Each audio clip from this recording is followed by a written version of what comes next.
Muy buenas tardes a todos. Bienvenidos a una nueva sesión en nuestro ciclo de charlas inspiradoras de REN, Motivar y Abrir Mentes.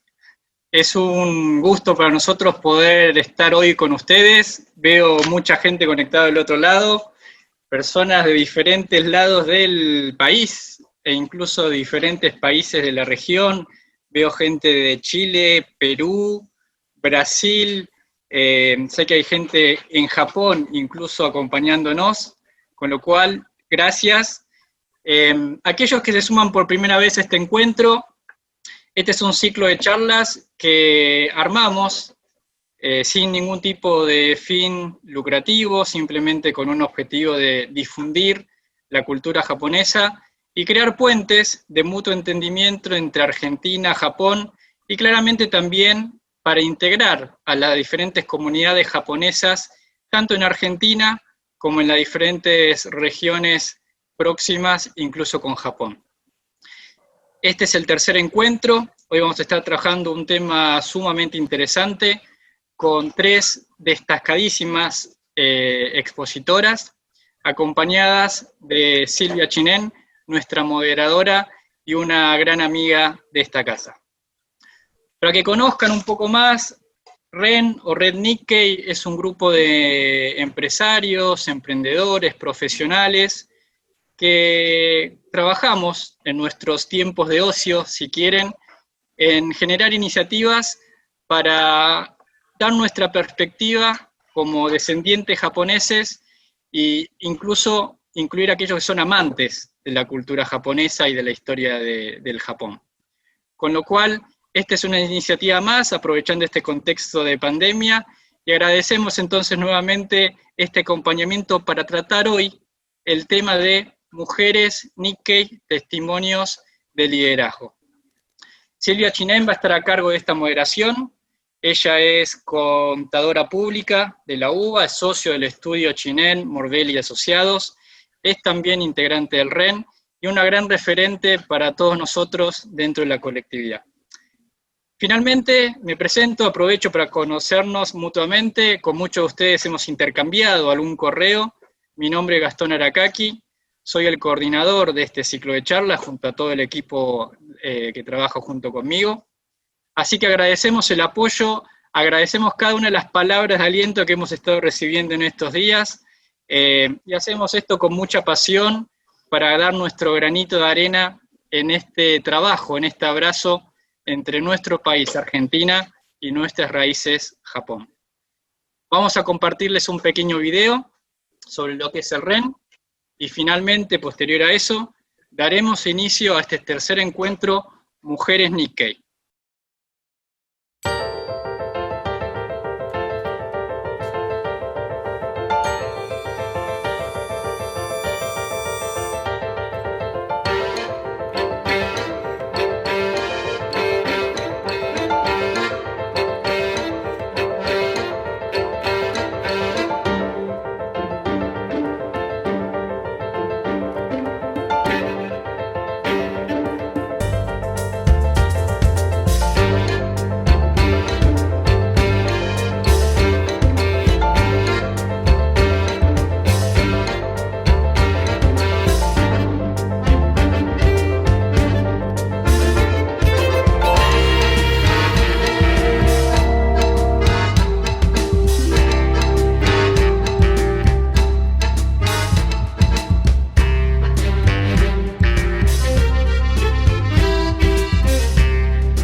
Mi nombre es Silvia Chinen, soy miembro del REN, tal como dijo Gastón. En esta tercera charla, Mujeres Nikkei, Testimonio del Liderazgo, tengo el enorme placer, una gran satisfacción de presentar a 3 Nikkeis líderes, cada una en su especialidad, con un currículum extensísimo que ahora les voy a compartir.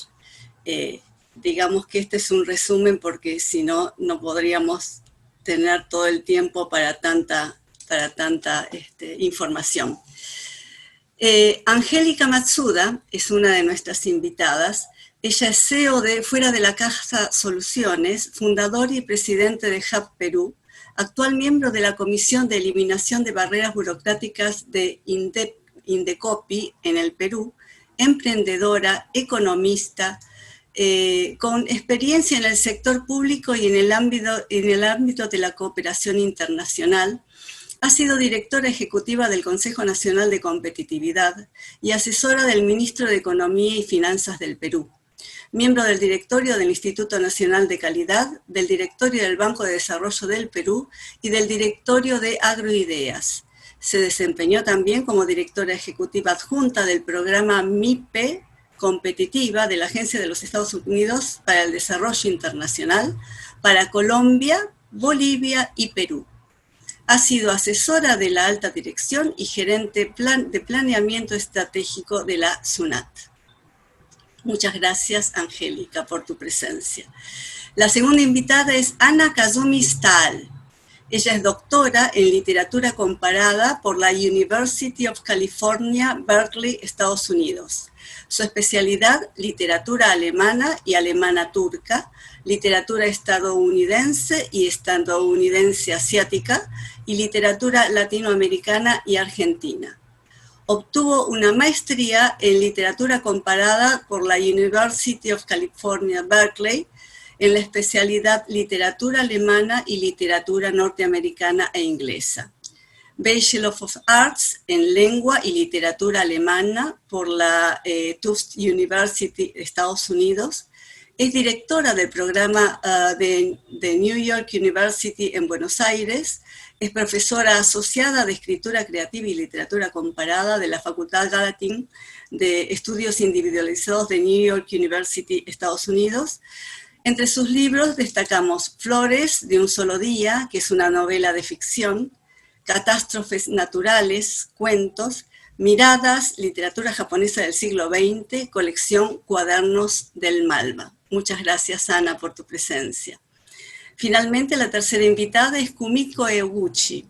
Ella es doctora en medicina, profesora emérita de la Facultad de Medicina USAL, coordinadora académica de la carrera de doctorado en Salud Pública, Universidad de Ciencias Empresariales y Sociales, UCES. Fue vicedecana de la Facultad de Medicina, Universidad de Salvador, directora general de Docencia e Investigación, Ministerio de Salud del Gobierno de la Ciudad de Buenos Aires, en el periodo 2010-2015, subsecretaria de Políticas, Regulación y Fiscalización del Ministerio de Salud de la Nación entre el 2015 y 2017, médica inmunóloga del Hospital Durán y del Hospital Alemán. Tiene más de 100 trabajos publicados, 9 libros, 20 capítulos de libros, 31 premios y distinciones, entre ellos Joven Destacada Nikkei, Medalla del Bicentenario del Gobierno de la Ciudad de Buenos Aires, Premio al Mérito otorgado por el Rotary Club de Bolívar, provincia de Buenos Aires, Diploma de la Honorable Cámara de Diputados por la labor en Ciencias y Tecnología, Diploma de Honor por la trayectoria en epidemiología por la Prosecretaría del Honorable Senado de la Nación.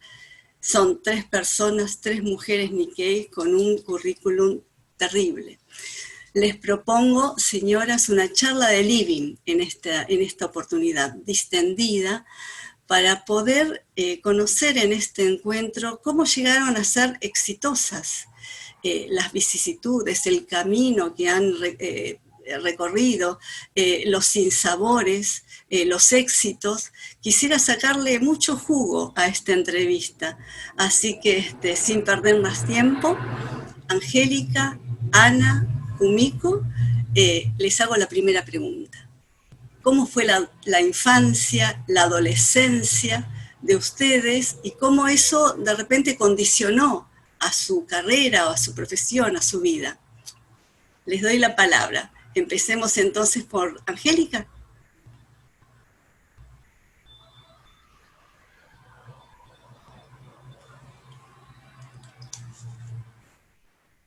Angélica, ¿vos tenés el micrófono apagado? ¿Ahora sí? ¿Se me escucha, Ahí, perdón? no se Sí, escuchaba, por bueno, eso. perdón, muchas gracias, Diego, y un saludo a todos los que están conectados. Preguntas por la infancia, la adolescencia. La verdad que fue una infancia muy, muy feliz, de mucho aprendizaje, yo creo que de raíz. De niña era muy curiosa y solía hacer a mi hermano muchas preguntas. Una de estas preguntas que yo siempre le hacía, yo soy tercera generación, mis abuelos eran japoneses, y me solía preguntar cosas como, ¿qué hubiera pasado si mi abuelo si no hubiera decidido venir al Perú y se hubiera quedado en Okinawa? Yo le decía a mi hermano, a lo mejor yo sería una japonesita. Y mi hermano, muy pinchaglobos él, como todos los hermanos, me decía, no, simplemente no hubieras nacido, ¿no? Y yo siempre tenía la idea entonces que estaba como un poco en deuda con mi abuelo, porque de alguna forma él haber decidido al venir al Perú me había dado la vida. Mi abuelo cuando decidió venir a Lima, al Perú, él vino con 2 hermanos. Se embarcaron en una larga travesía por barco y antes de llegar a Perú pararon en el puerto de Cuba. En Cuba, el hermano menor decidió bajarse del barco. Tan larga había sido la travesía que dijo, bueno, yo a ese barco no me vuelvo a subir, me quedo aquí en Cuba. Luego mucho conversar, mi abuelo decidió venir a Perú y se tuvieron que separar. Y ya se imaginarán que cuando yo de pequeña escuché esta historia, se imaginará mi segunda pregunta, mi hermano. Y entonces, ¿qué hubiera pasado si mi abuelo se hubiera bajado del barco y se hubiera quedado en Cuba? A lo mejor yo sería cubana, chico. Y mi hermano, nuevamente, harto ya de mí, me decía, no, no hubieras nacido. Y entonces descubrí ahí y me sentí doblemente endeudada con mi abuelo. A mí me habían contado que quienes me habían dado la vida eran mis padres, y de pronto descubría que también mi abuelo me había dado con sus decisiones un poco mi vida. Y además, a lo mejor el papá de mi abuelo, un poquito. Y a lo mejor un poquito también el papá del papá de mi abuelo. Y eso generó como una luz, una explosión en mi cabeza para entender de qué cosa está hecho la familia y el concepto de familia. Más allá del núcleo chiquito, que en mi caso es de papá, mamá y hermano, hay todos unos lazos potentes y fuertes familiares que están dados por los tíos, los primos, los tíos abuelos, que siempre vivimos en casa, que son ineludiblemente pegados a la vida de lo que somos, ¿no? Y eso me hizo sentir muy agradecida, de alguna forma, por mis ancestros, y también agradecida por la familia que tengo, ¿no? De otro lado, me hizo también entender la importancia de lo que significan las decisiones que hoy tomamos para las generaciones que vienen, ¿no? Y me hizo sentir de alguna forma responsable. En mi adolescencia tuve muchos ejemplos concretos de esfuerzo y de esfuerzo interior. Mi madre era la 4ª hermana de 8 hermanos, y tuvo solamente acceso a educación primaria. Mi abuelo pensaba que las mujeres tenían que quedarse en casa y que no debieran terminar, digamos, el colegio. Aún con eso, mi madre tuvo un restaurante que gestionó, digamos, de manera muy exitosa. Y lo que ella me enseñó es que cuando uno quiere algo, no hay límites, ¿no? Y además me enseñó que cuando uno tiene algo, por poco o bastante que tenga, puede compartirlo a otros, ¿no? Mis padres me enseñaron en general a amar al Perú. Mi infancia estuvo muy marcada por la peruanidad. Viajamos mucho por los pueblos, me enseñaron las canciones y los valses criollos, y me enseñaron a sentirme muy orgullosa del ceviche y del lomo saltado.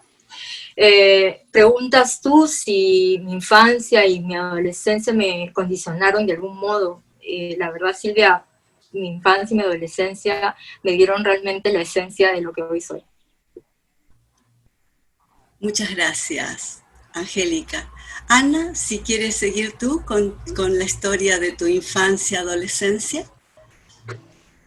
Sí, sí, muchísimas gracias. Gracias también por la invitación. La verdad, un honor estar con Red Nikkei y también con estas mujeres tan inspiradoras. Te incluyo, Silvia, por supuesto. No formas parte del panel, pero también una mujer líder. Muchas gracias. Pero sí, la pregunta por la infancia, sobre todo si condiciona a uno, la verdad, absolutamente influye, lo bueno y lo malo influye. Creo que todavía hoy, a mi ya más avanzada edad, aprendo, recuerdo cosas que sucedieron y sigo aprendiendo. Lo que pasa conmigo es que tendría que decir que lo más importante, más allá de vivir en otro país, que ahora describo un poco, pero lo más importante para mí, lo que más me influyó fue vivir, poder criarme y vivir en un contexto donde había muchas identidades culturales diferentes, pero presentes a la vez. No estoy hablando necesariamente de ningún utopia, estoy hablando de situaciones donde había muchas diferencias, tal vez también incómodas, pero me dio eso y el permiso de mis padres de moverme en ese contexto, me dio la experiencia de conocerme yo en el encuentro con la diferencia, encontrando el cómo llegar a ser aceptada, encontrando también el cómo aceptar. Me crié en Nueva Orleans. Nueva Orleans es una ciudad en el sur de Estados Unidos. Me crié durante los años 60 y 70 en Estados Unidos. En ese periodo, debería marcar un poquito, hubo bastante tensión por racismo, por xenofobia, lo vivíamos como familia, mi madre japonesa, familia de asiáticos, de alguna manera mi padre blanco, era blanco, nosotros éramos también una familia de raza mixta.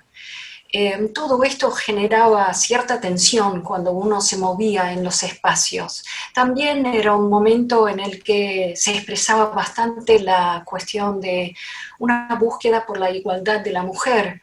Recuerdo eso también, pero más allá de esas tensiones o incluso con esas tensiones, fue siempre muy rico poder encontrarse y ver encontrarse culturas diferentes que también tenían su pertenecer, que conscientemente formaban parte de un todo más allá, de las identidades más específicas, y a mí me fascinaba eso. Nos movíamos así entre el sector francés, con gente de ascendencia hispana, gente caribeña, por supuesto la gente muy activa culturalmente, afrodescendiente, los Choctaw, los Homa, que eran indígenas también muy presentes culturalmente, y por supuesto el gran marco de referencia angloamericano. Y ahí dentro de eso, una muy pequeña comunidad Nikkei. Pequeña porque Nueva Orleans no era un lugar de gran inmigración japonesa en Estados Unidos, éramos unas 100 familias nada más, y así dentro de ese pequeño grupo también se notaba la heterogeneidad y cómo se lograba instruir a los chicos a aceptar cada quien por cómo es, por quién es y qué significaba. Teníamos Issei, que venían directamente de Japón, teníamos Nisei, Sansei, algunos de ellos habían estado en los campos de detención durante la guerra y llevaban entonces su gran resiliencia, su claridad respecto de la identidad de ser Nikkei en ese país, y también algunos otros, pocos, pero algunos de matrimonio mixto. Y en nuestra casa claramente eran nuestros padres los que daban la primera nota en cómo hacer una convivencia en medio de grandes diferencias. Mi mamá había llegado a Estados Unidos ya de grande. Mi papá, él era hijo de inmigrantes, entonces él recordaba desde su propia infancia lo que era quizás no entender del todo el entorno, tener que esforzarse para adaptar. Y ellos así, sin palabras, nos demostraban cómo convivir en diferencia, respetándose mutuamente, apoyándose, permitiendo que cada uno se realizara en su propia identidad. Creo que en ese sentido, aún las cosas difíciles me condicionaron un poco como para, con el permiso y el ejemplo de mis padres, lograr seguir en diálogo y en convivencia. Gracias. Muchas gracias, Ana, muchas gracias, muy interesante. Bueno, ahora te toca a ti, Kumiko, la misma pregunta, así que te doy la palabra. Bueno, muy buenas tardes a todos y muchísimas gracias por esta invitación. La verdad que es muy interesante y a pesar de las diferencias generacionales, me encanta poder compartir todo esto. Yo nací en Okinawa, en Japón, y llegamos al país cuando tenía 2 años y nos fuimos a vivir a Bolívar, una ciudad pueblerina en el centro de la provincia de Buenos Aires, junto con mis abuelos y mis tías, y éramos los únicos japoneses. Además, mi abuela, la segunda esposa de mi abuelo, era argentina, hija de italianos, con un fuerte carácter que quería que rápidamente nos incorporáramos a la cultura del lugar para no ser discriminados. Recuerdo que esa época fue una época muy dura, de mucho sacrificio, de mucho trabajo, y las vivencias de la historia del inmigrante de posguerra. Papá había estado en la guerra, había estado en el campo de concentración en Hawái, había estado justamente con la liberación y después con la ocupación de Okinawa. Y bueno, todas esas historias que me habían llenado, me hacían apegar a él, pero a la vez esa integración en la sociedad de Bolívar, en una sociedad pequeña y de pueblo, con sus ventajas y sus desventajas, me hicieron sufrir la discriminación. La discriminación, como dije antes, de ser pobre, de ser distinta, de ser mujer. Y lo fui superando, primero peleándome ante las burlas que nos hacían, pero después aprendiendo a mejorar y ser mejor cada día. Es así que cuando entré a la escuela primaria ya sabía leer y escribir. Rendí el examen de 2º grado, pero la directora consideró que no era conveniente que estuviera con estos chicos, sino que convenía que estuviera con chicos de mi edad, y así es que entré en el primero inferior. Hacía rápidamente mi tarea, y para no aburrirme, terminaba ayudando a enseñar a mis compañeritos. Ahí nació el germen de mi vocación docente. Además, la maestra me nombró monitora y presidenta de la biblioteca del aula por mi afán por la lectura y de coleccionar y de acomodar los libros, de seleccionarlos, y además, con mis inquietudes, conseguía donaciones de libros en la librería del pueblo, con lo cual, a los 6 años, ya nacía el régimen de liderazgo. Por otra parte, en esa edad gané el premio Domingo Faustino Sarmiento por asistencia perfecta, porque no quería faltar ningún día, era feliz en la escuela, me sentía útil, me sentía reconocida, sentía que podía superar muchísimas cosas. En 5º grado de la escuela me votaron para ser la abanderada, y otro golpe, una gran tristeza y frustración, porque no me dejaban serlo por ser japonesa. Se armó un gran revuelo en el pueblo, un gran revuelo. Mucha gente nos apoyaba, y un comisionista de la tintorería donde trabajábamos decidió llevar mi caso a La Plata, que es la capital de la provincia, y allí consiguió que el consejo escolar aprobara mi designación como abanderada, porque estaba el antecedente de que hubo alumnos italianos y españoles que habían llevado la bandera.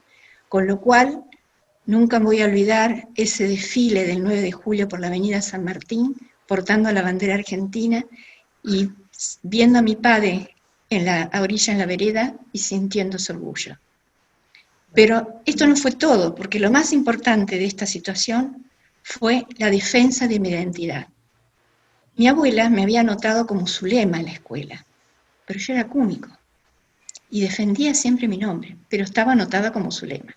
Con esta situación de La Plata surge la necesidad de que tuviera documentación, y este mismo comisionista nos ayuda para iniciar el largo trámite de conseguir la documentación, no solo mía, sino también de mis padres, porque la única documentación que teníamos era el pasaporte con el que habíamos venido de Japón, e incluso yo ni siquiera tenía porque estaba en el pasaporte de mi mamá. Con lo cual, larga tradición con mucha ayuda, y en cuarto año del Colegio Nacional vuelvo a ser elegida abanderada y gano el premio del Rotary Club a la mejor compañera. Y nunca voy a olvidar la emoción de ver en ese diploma, con letra gótica, mi nombre, Kumiko Iguchi. Me emociono todavía hoy. Y ahí nace mi otro sentido de la lucha por los derechos y por la justicia. Con lo cual, evidentemente las vivencias de la infancia moderan el espíritu de lo que va a seguir mañana.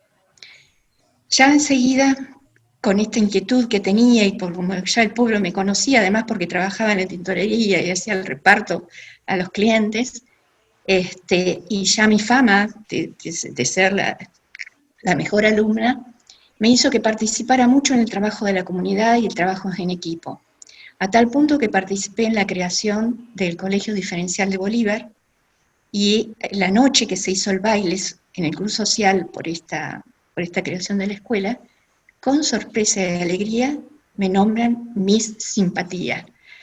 Bueno, atrás habían quedado todos mis malos recuerdos, todas mis malas experiencias, y ahí comprendí que el ascenso social podía ser posible, y que era posible gracias a la educación pública, a la cultura del trabajo y al trabajo en la comunidad, con el apoyo de mis compañeros, de mis amigos, de mis maestros, de los clientes, de los comerciantes del pueblo.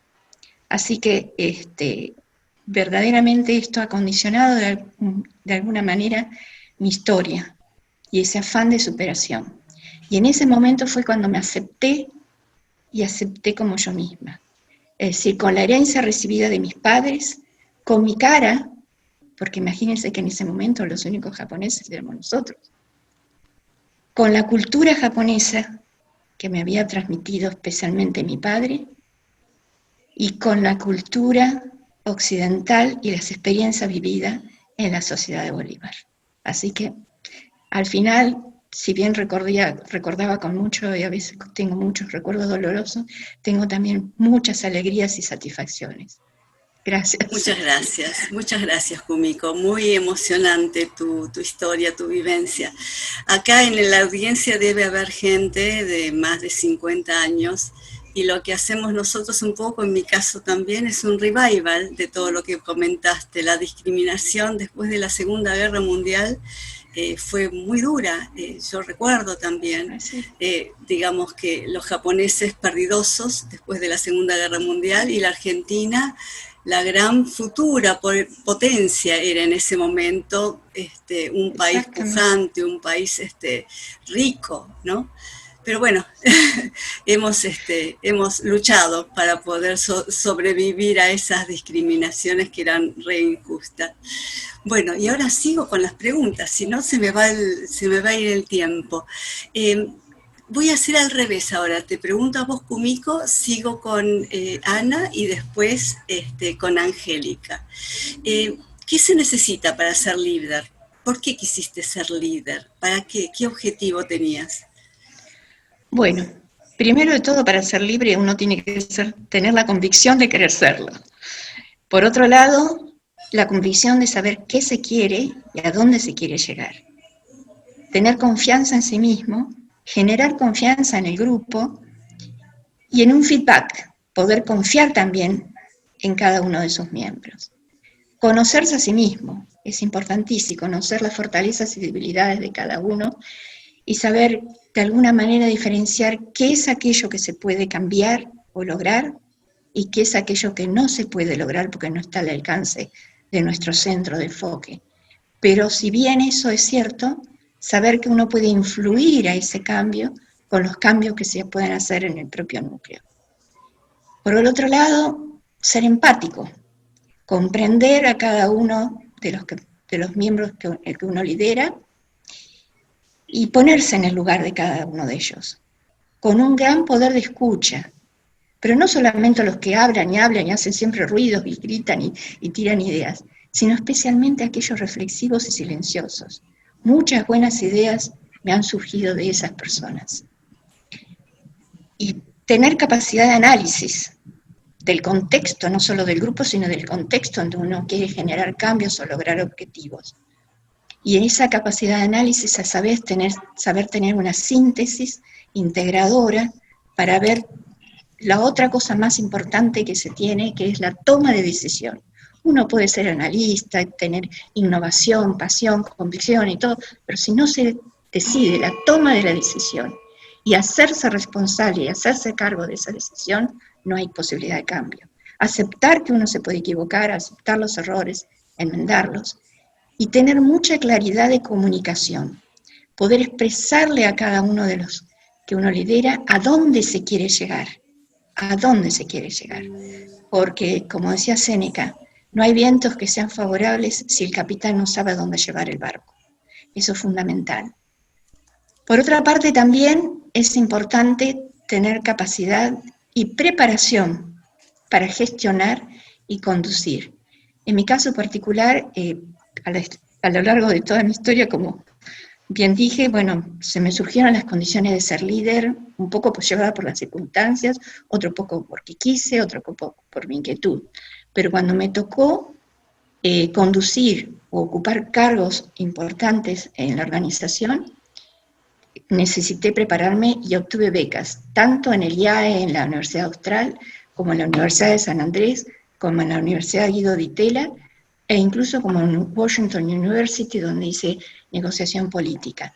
Es decir, que ser líder no solamente se tiene que tener la condición, sino que lo más importante es tener la pasión de querer serlo y prepararse. Cualquiera puede ser líder si quiere serlo y se prepara para ello.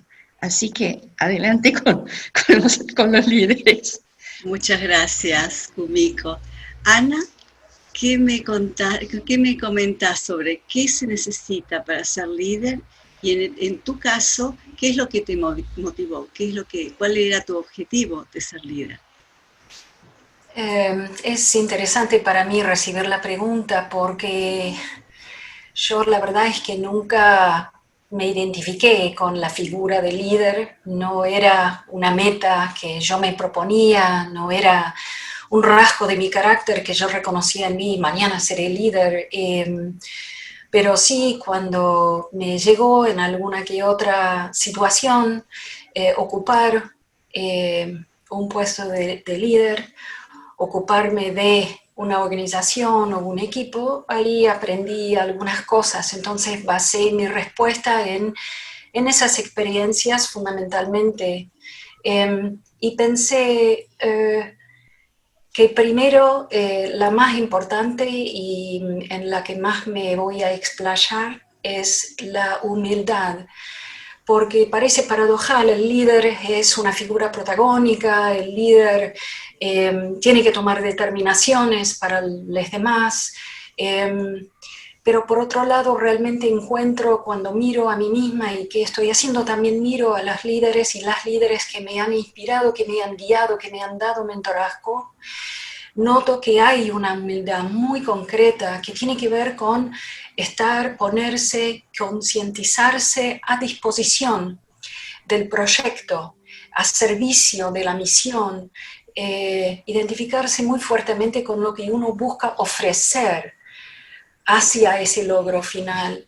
Y en mis trabajos, claramente ocupando un puesto de liderazgo en una organización, estoy muy de acuerdo con Kumiko que hay que tener claridad, hay que poder comunicar bien, identificando cómo comunicar esa misión en conjunto a cada persona que es diferente y ocupa un rol diferente y aporta un factor diferente. Entonces, esa claridad es muy importante y para llegar a eso hay bastante esfuerzo a hacer. Hay que permitir que uno no lo tenía claro antes. Esa escucha que mencionó Kumiko hay que tenerla. Uno aprende de la persona donde menos lo espera, quizás, donde menos los manuales indican. Y eso me ha generado también mucha creatividad y ha sido muy gozoso.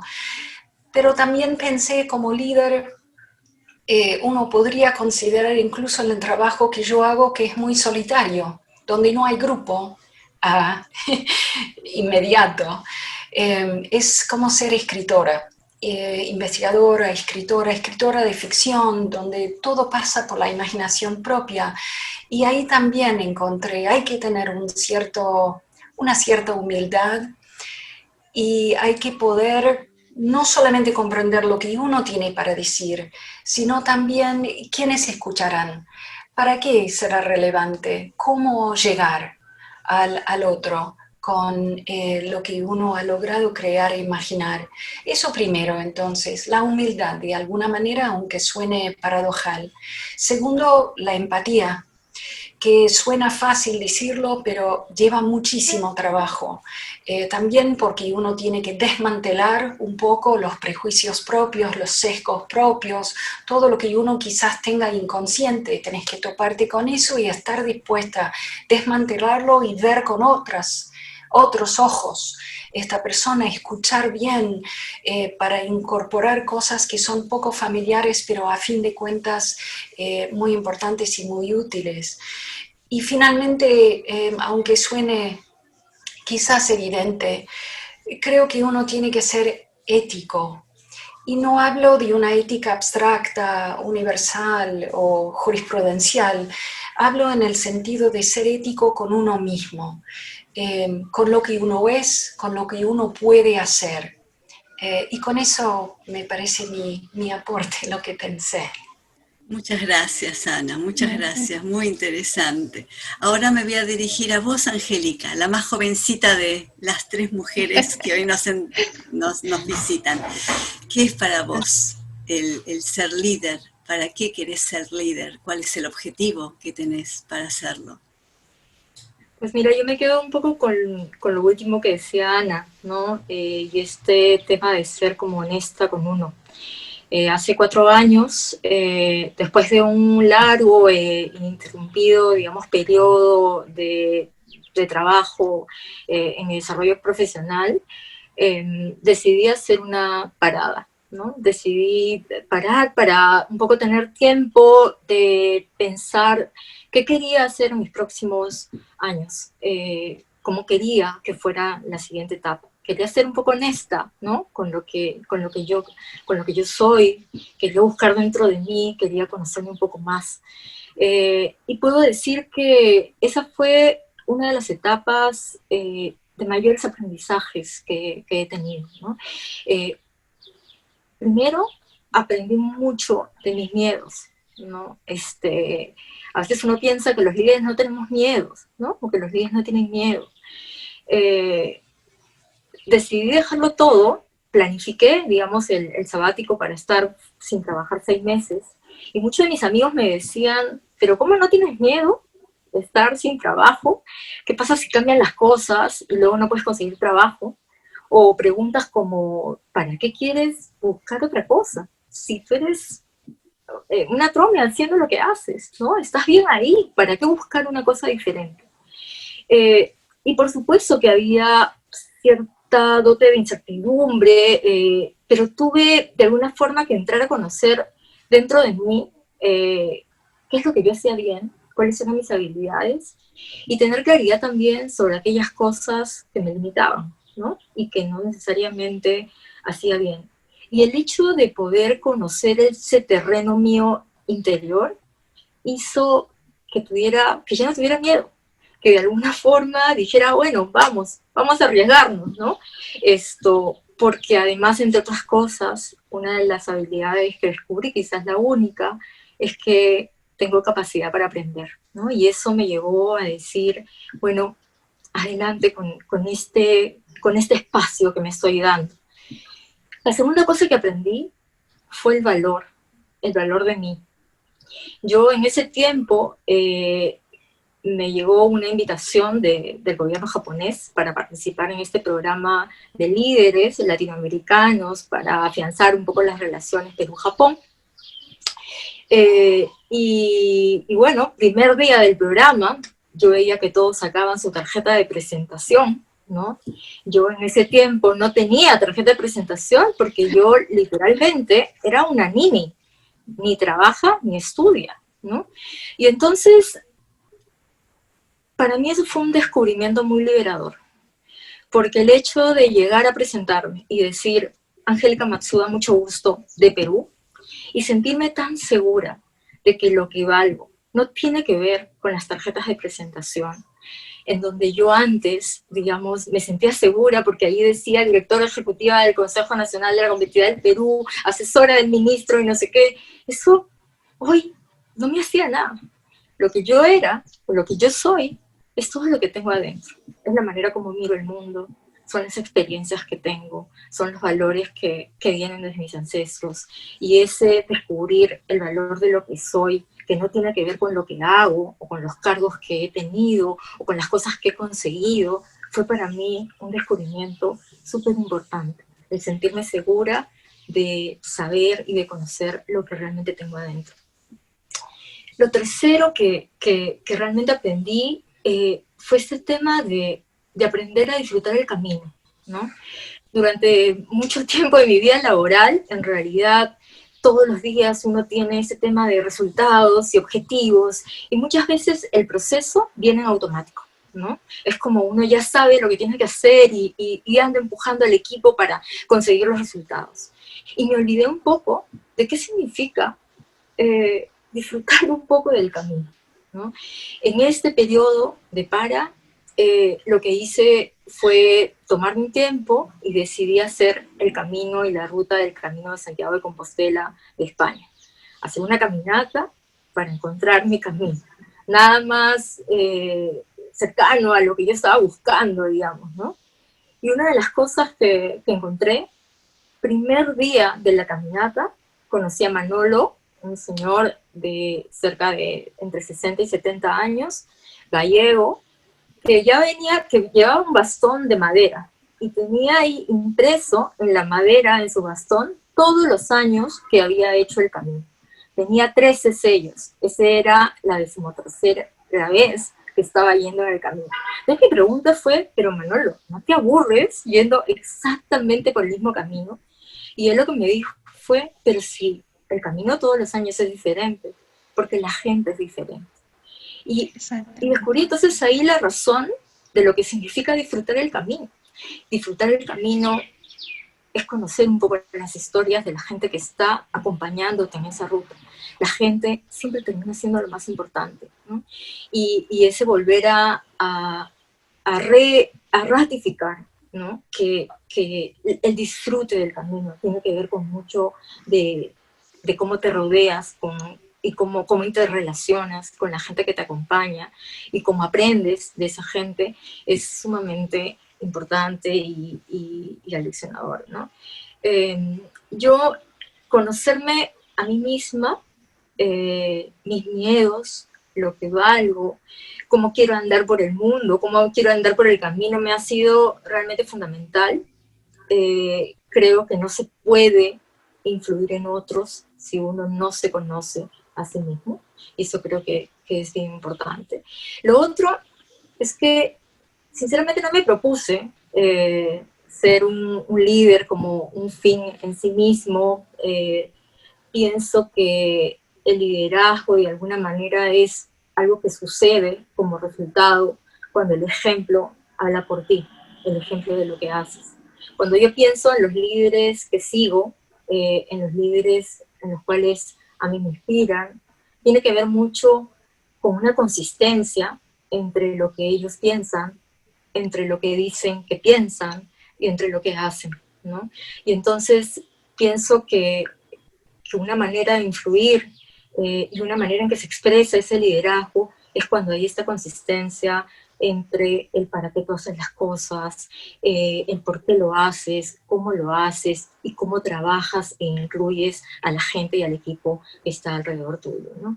De alguna forma, también soy consciente que cuando la gente te ve como un líder y te sigue, hay una responsabilidad de por medio, ¿no? Y esa responsabilidad te manda a siempre fijarte a cómo eres un referente con el ejemplo, ¿no? Y cómo de alguna forma tienes que marcar este positivismo y esta energía, ¿no?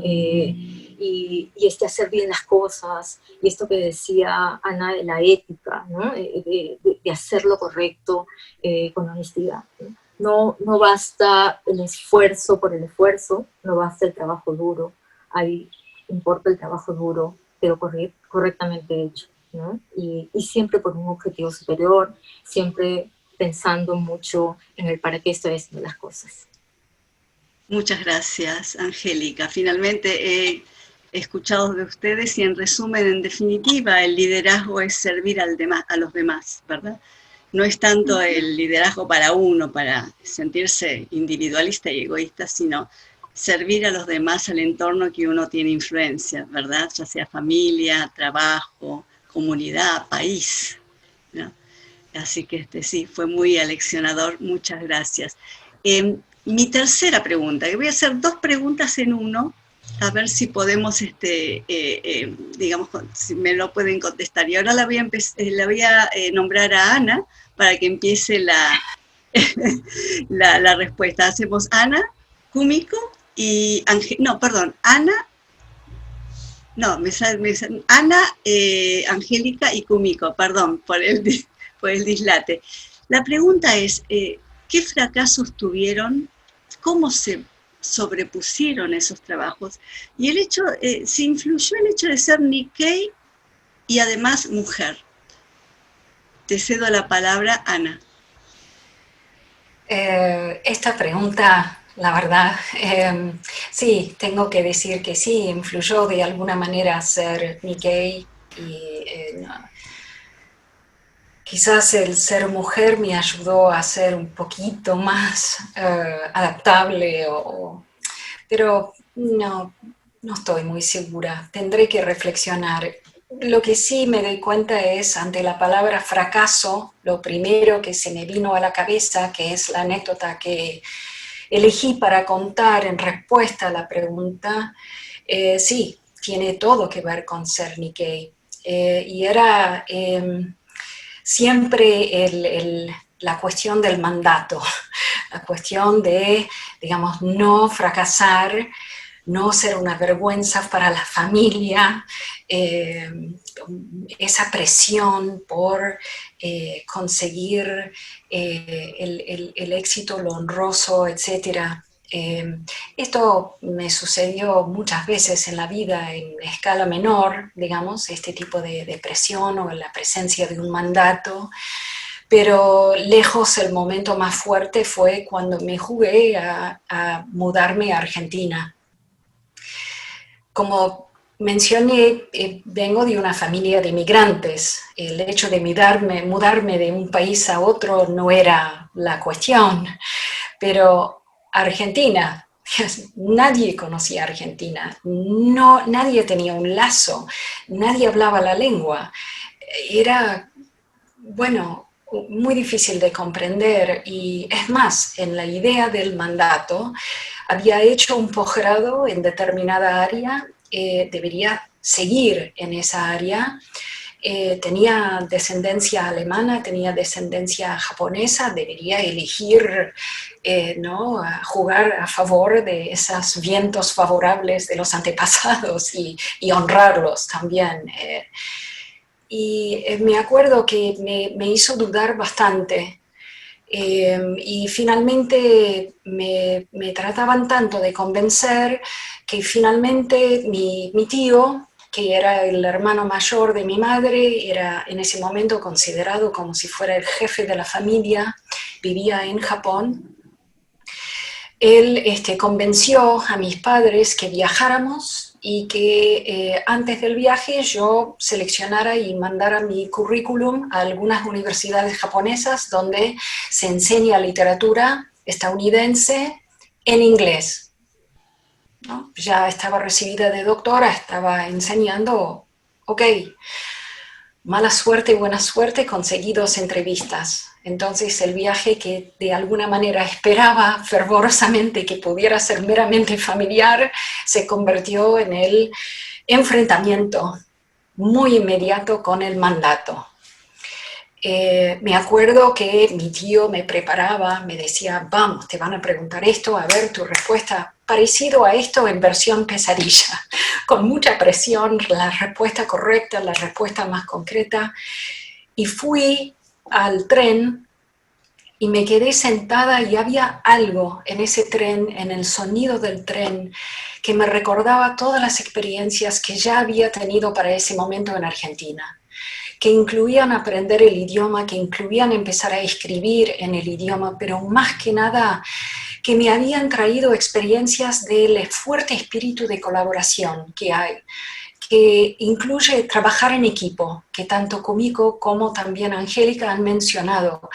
Esto lo vivencié aquí. Yo me crié en un país muy individualista y aquí encontré un espíritu distinto, colaborativo, inclusivo y también, cualidad me parece específicamente argentino, el permiso de perdonar al otro por algún que otro error o torpeza.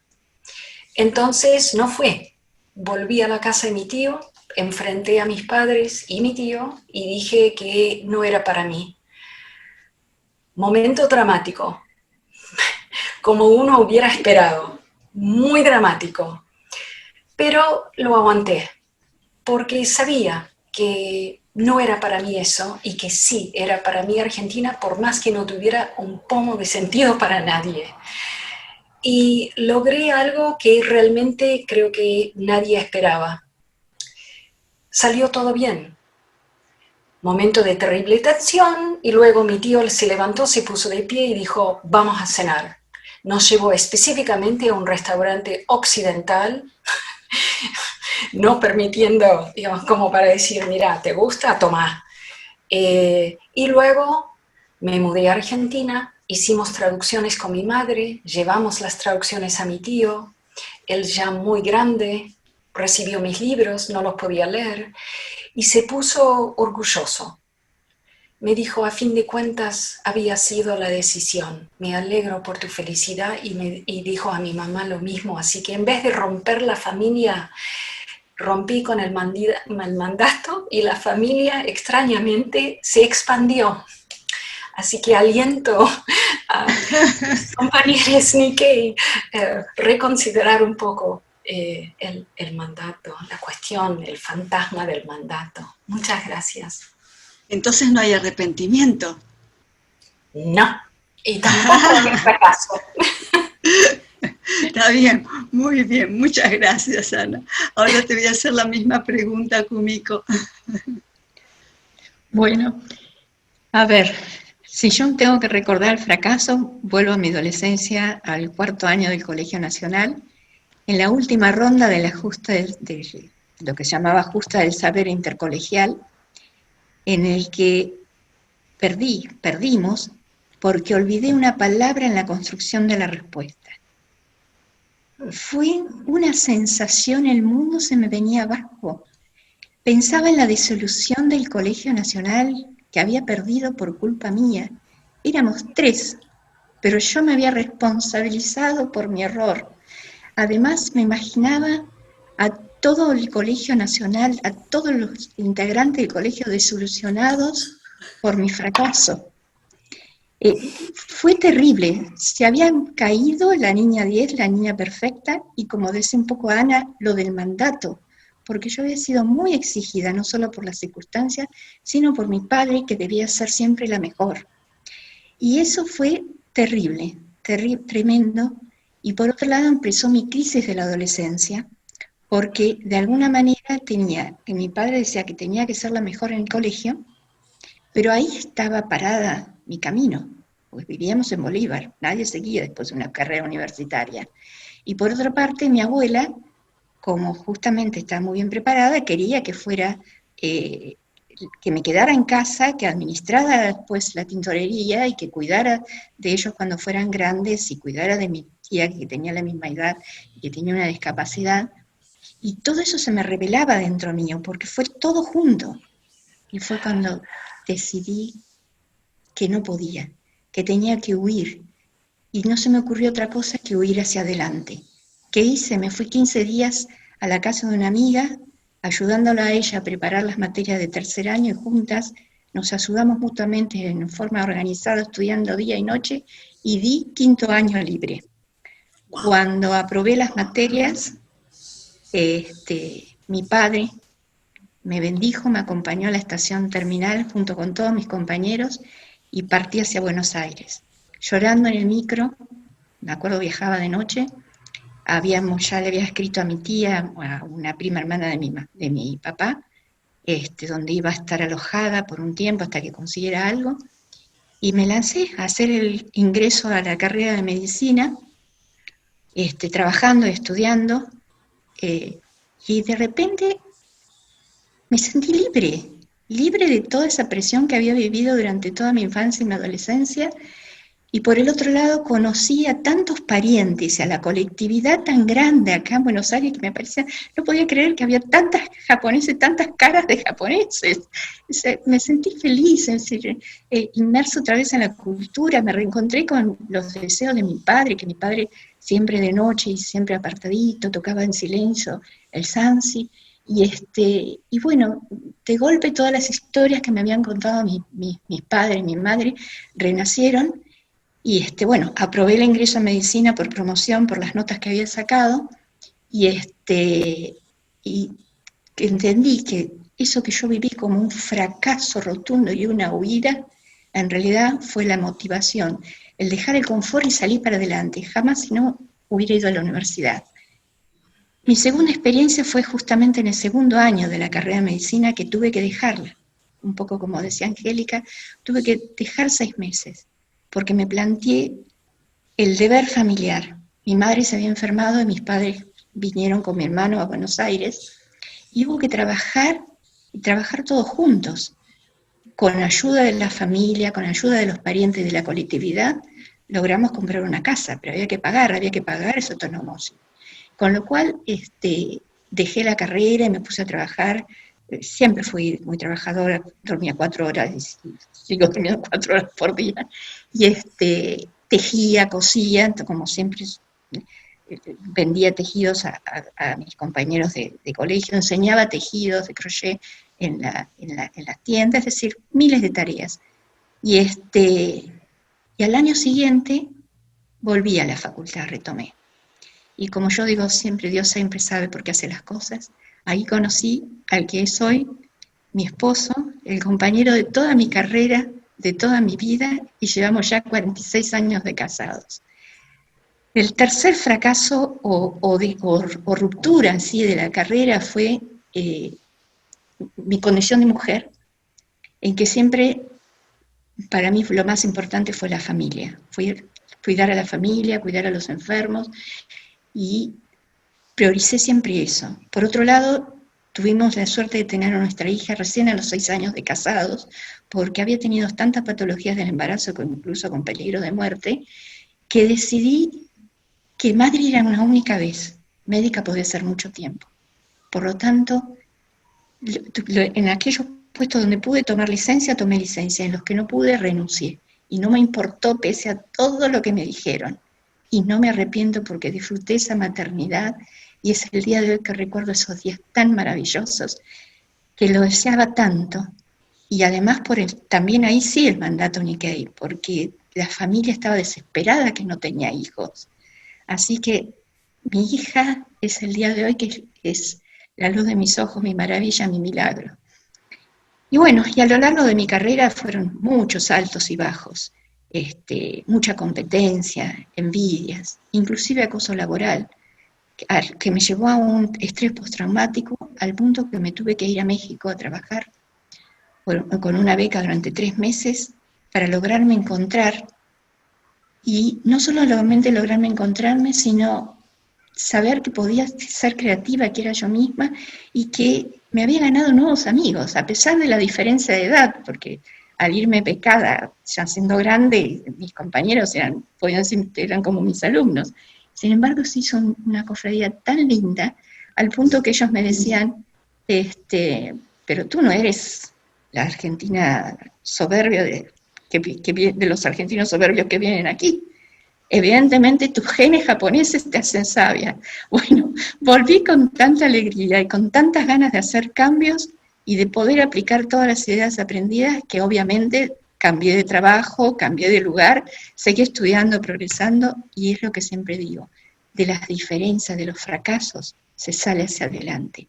Y la condición de mujer y mi condición de Nikkei fue lo que de alguna manera me ayudó, porque así como en aquella época, el principio, los Nikkei estamos mal vistos, en esa época, ya hablando de los 80, 90, los Nikkei, los japoneses, éramos los mejores, porque éramos honestos, éramos trabajadores, éramos inteligentes, y rápidamente me aceptaron.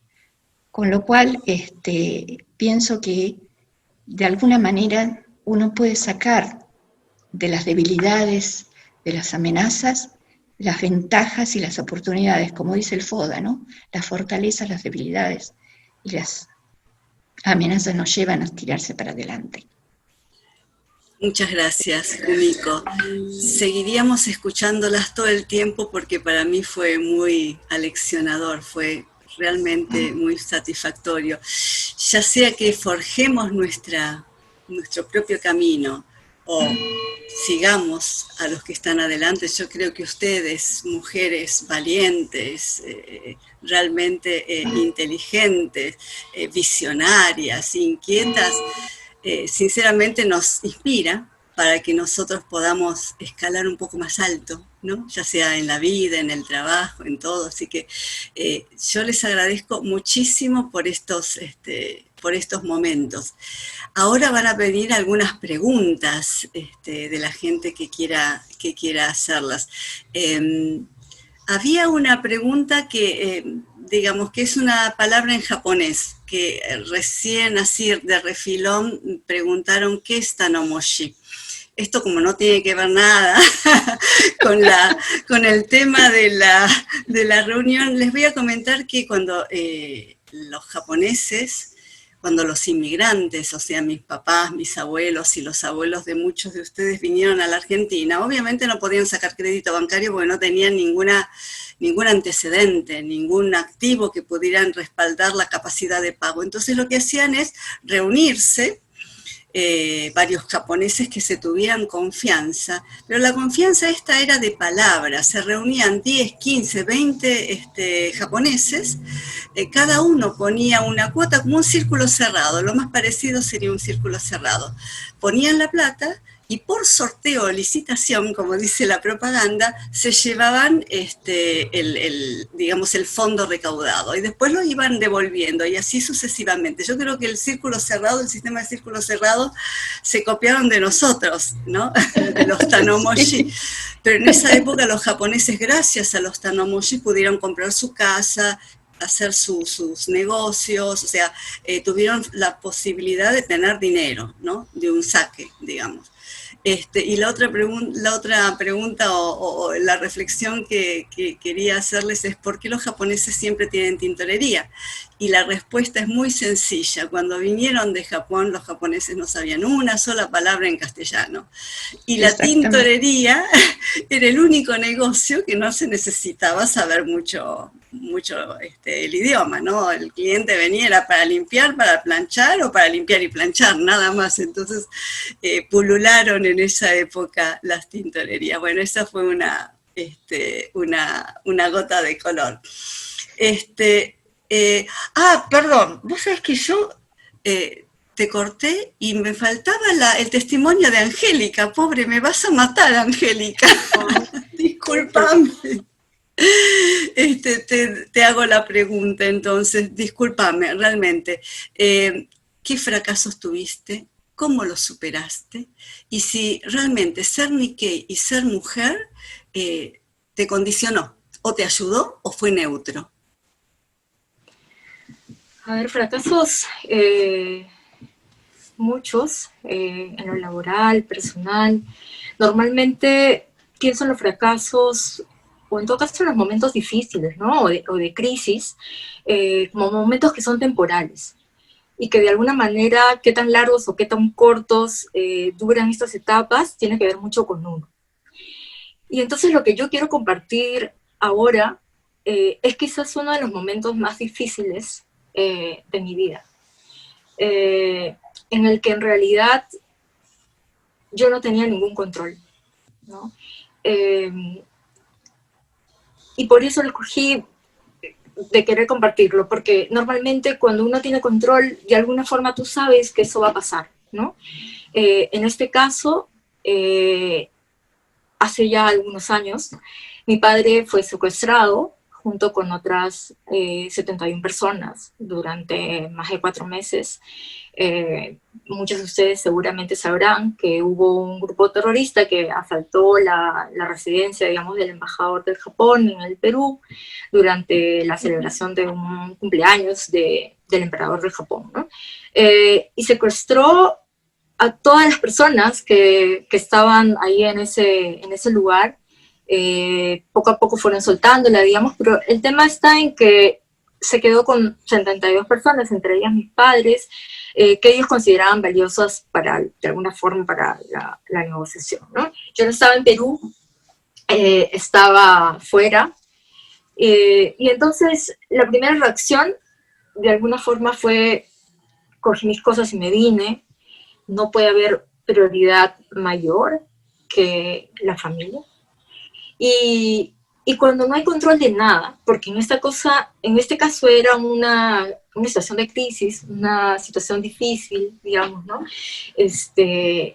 Pero en donde yo no tenía ningún control, cuando eso sucede, no hay nada más importante que el enfoque. Y entonces, lo que yo sentí es que tenía que enfocarme en proteger a mis padres. En primer lugar, a mi papá, que estaba en realidad de rehén. Yo sentí que mi labor tenía que ser un poco de mensajera, de llevar mensajes a través de la Cruz Roja, de llevar medicinas, de llevar la ropa, de darle ánimo mucho a él. Y por el otro lado, digamos, a mi madre, de mantenerle el ánimo arriba, de protegerla, de mantenerla fuerte y tal, ¿no? Y una cosa que aprendí de todo esto es que en los momentos de crisis uno demuestra de qué está hecho. Cuando estábamos en esa etapa y en esa situación, en realidad yo pensaba que no tenía elección, que no tenía manera de hacer algo. Y la verdad es que me equivoqué, porque uno siempre puede hacer algo. Y uno siempre puede hacer algo porque uno controla lo que tiene adentro, lo que pasa por dentro. Y entonces lo que decidimos un poco es lidiar con el miedo, ¿no? Y ser positivos. Y sobre eso mi padre me dio muchísimas lecciones. Yo pensé que venía a darle ánimos a él, a protegerlo, cuando en realidad él estaba incluso pensando siempre en que, él me decía, ¿no? Porque imagínate que estoy de viaje, simplemente, ¿no? Y que en realidad estoy pasando a una serie de aventuras que ya te voy a contar cuando esto termine, ¿no? Él siempre estuvo pensando en que esto iba a terminar y que iba a salir bien. Y eso es una cosa para mí, un aprendizaje que en cualquier situación de fracaso o de crisis o de momentos difíciles, el mantenerse positivo, el mantenerse con fe es bien importante. La fe, este tema de la convicción, de no saber exactamente qué iba a venir, qué iba a pasar, pero creer que lo que venía era bueno, ¿no? En creer firmemente que aunque no lo veas, que aunque no sepas nada, que aunque no tengas el control, creer firmemente independientemente del credo que uno profesa, y tener la fe de que eso se iba a resolver, ¿no? Y eso también creo que fue parte del proceso de aprendizaje que vivimos en esa época con mi familia, de que mantenerse positivos, mantenerse con fe en que el resultado iba a ser bueno, eso fue súper importante. Y lo otro es que para tener energías, para tener fuerza interior, se requiere también cuidar la salud, ¿no? Y entonces fue bien importante mantener tanto la salud de mi madre como de mi padre, intentando, digamos, que tenga todas las medicinas que necesitaba arriba. Es bien importante porque de alguna forma a través de mantener la salud del cuerpo, generas un poco esa energía y esa fuerza interior que necesitas para esas situaciones de crisis, digamos, ¿no? O de momentos difíciles. Una cosa que aprendimos mucho en este proceso fue que no estamos solos, ¿no? El tema de la solidaridad y el tema de saber que siempre estás rodeado de gente que te sostiene, ¿no? Y esto se puede aplicar totalmente en cualquier ámbito, ¿no? Nunca estás solo. Y de hecho, nosotros en esos casi 4 meses y un poco más, 126 días que duró todo el periodo del encierro, no hubo ningún día en el que no hubiera gente, tíos, familia, primos, amigos en la casa, ¿no? Y eso me hizo sentir que de eso también estamos hechos, ¿no? De los amigos y de la familia. Entonces, cuando hay situaciones como estas, se imaginarán que de aquí, de esa vez para adelante, cualquier cosa difícil que se me presente en la vida, desde lo personal hasta lo laboral, pues en realidad ya me resulta un poco sencillo, digamos, en el sentido de que siempre tengo la convicción que son cosas que de alguna manera yo puedo revertir o yo puedo manejar, ¿no? Habiendo pasado por una situación en donde no se tiene control y aún así tener la convicción de que sí hay cosas que se pueden hacer y que tienen que ver con eso que uno está hecho, me hace pensar de cuánto tengo dentro para afrontar situaciones de fracaso o situaciones de crisis como esta, de lo que estoy hecha y que me viene el ejemplo un poco de mis padres y de mis ancestros, ¿no? Así que, nada, yo quería compartir porque es una situación de dificultad, pero que es un poco extraña, porque es una situación de dificultad en donde normalmente uno no tiene control y aún así sale todo eso, ligándole a tu pregunta de que si tiene que ver con con lo Nike, pues en este caso sí. Esa fuerza interior que me vienen de mis ancestros, del coraje de mi abuelo cuando decidió venirse de Okinawa sin saber, digamos, el idioma ni nada a Perú, pues esa es la fuerza interior que tuvimos dentro para afrontar una situación tan difícil como esa, ¿no? Muchas gracias, Angélica. Y ahora a las 3 le voy a pedir algún mensaje que le puedan hacer las 3 o cualquiera de las 3 a la generación más joven, o sea, los chicos que en este momento nos están escuchando. ¿Qué les dirían? ¿Qué palabra motivadora e inspiracional les pueden decir a ellos? Empiezo por vos, Angélica, que te dejé a lo último. Pues yo rescato este tema del agradecimiento. La palabra gracias es mágica, porque implica el saber reconocer todo lo que uno recibe y el poder saber que uno tiene que devolver de alguna manera eso, ¿no? Uno tiene que devolverlo compartiendo. Y este saber reconocer, de dar gracias, de dar y recibir, también nos ayuda a ser más tolerantes, a ser más comprensivos, a escucharnos. Y eso creo que es una cosa que me parece que puede ser muy útil para las generaciones más jóvenes de ahora, ¿no? La tolerancia, el saber dar, recibir, el gracias. Eso es cierto, eso es cierto. Kumiko, Ana. ¿Empiezo yo? Bueno, yo lo que les quiero decir a los jóvenes, que no dejen sus sueños, que persigan siempre sus sueños, con convicción, con tesón, aunque parezca imposible, aunque parezca muy lejos, cuando se tienen ganas realmente y están convencidos y tienen mucha pasión por eso, seguro que van a surgir las circunstancias y las condiciones para poderlos lograr. Y si me permiten, José María Escrivá, Balaguer de Escrivá, solía decir una frase que a mí siempre me quedó, que es: soñad y os quedaréis corto. Y si me permitís, quisiera leer una frase muy cortita atribuida a Séneca. No hay nadie menos afortunado que el hombre a quien la adversidad olvida, pues no tiene oportunidad de ponerse a prueba. Es decir, aprovechen, chicos, a seguir adelante y no aflojen aunque haya pruebas y adversidades. Todos los líderes han tenido pruebas y hemos podido salir adelante justamente por la adversidad, justamente por las dificultades. Porque yo creo que si nos quedamos en el confort, en la situación cómoda, estamos muy bien, ¿para qué seguir luchando? Pero cuando uno ve la realidad de afuera y tiene necesidad de generar cambios, de ayudar a la gente, de cambiar una sociedad, seguramente que se van a motivar para lograr sus sueños, pero que esos sueños sean para lograr el cambio que la humanidad necesita.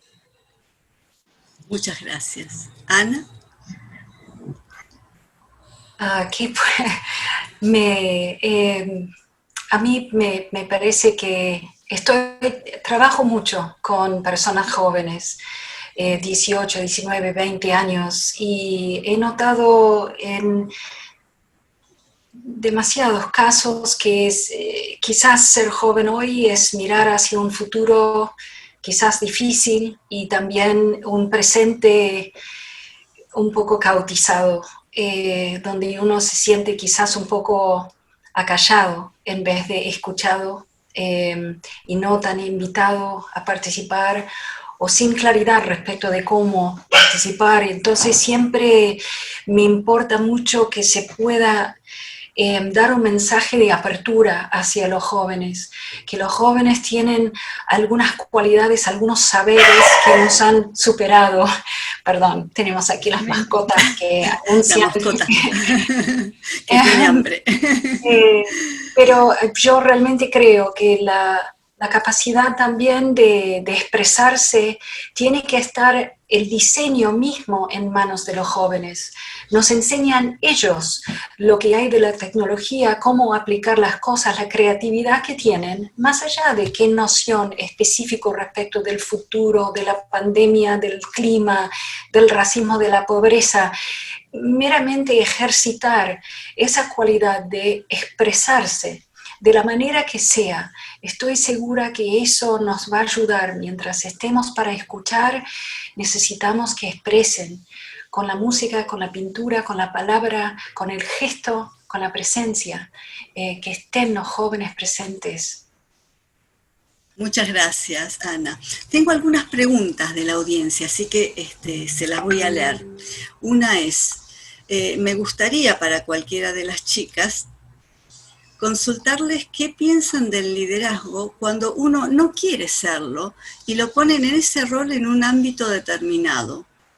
O es que no quiere serlo, no sabe aún si está preparado para tomar ese rol porque piensa que es demasiada responsabilidad. No sé si me explico, pone la persona que lo manda. A cualquiera de las tres. Bueno, tomo la palabra porque un poco es lo que había dicho con respecto a las necesidades de liderazgo. Lo importante es saber si se quiere ser líder.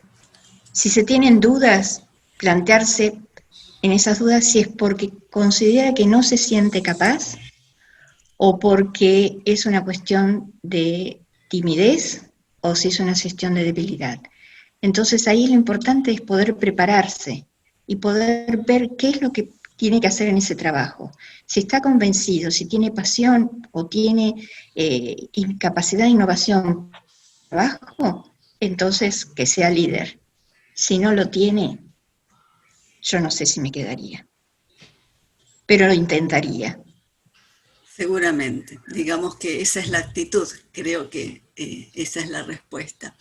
Ahora, hay otra pregunta que me dicen, ¿hay alguna edad para lograr una realización personal o profesional? ¿Sienten que lograron complementarlo? Cualquiera de las tres.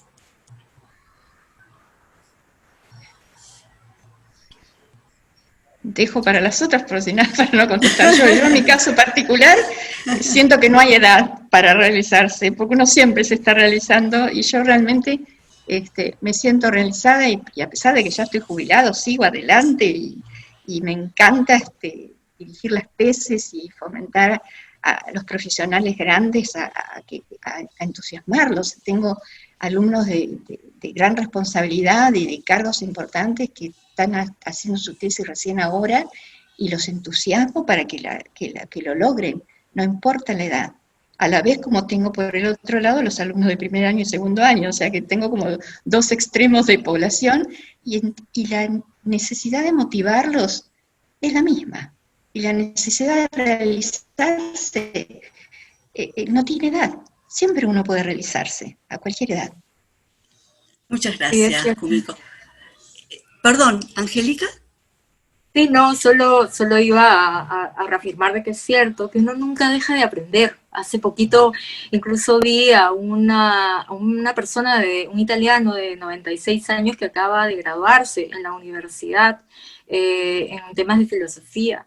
Y él todavía tiene sueños de escribir muchos libros, o sea, la verdad que uno nunca deja de aprender. Solo para complementar la pregunta anterior sobre el tema del liderazgo, yo creo que a veces uno también se hace un mito de que el liderazgo, uno tiene que ser líder de un montón de gente, ¿no? O sea, uno es líder y uno tiene la figura que hay un líder y abajo un montón o al costado un grupo muy grande. Yo creo que uno puede ser líder en el espacio en donde se desarrolla. Un líder, puede ser el líder en tu casa, el líder en tu cuadra, ¿no?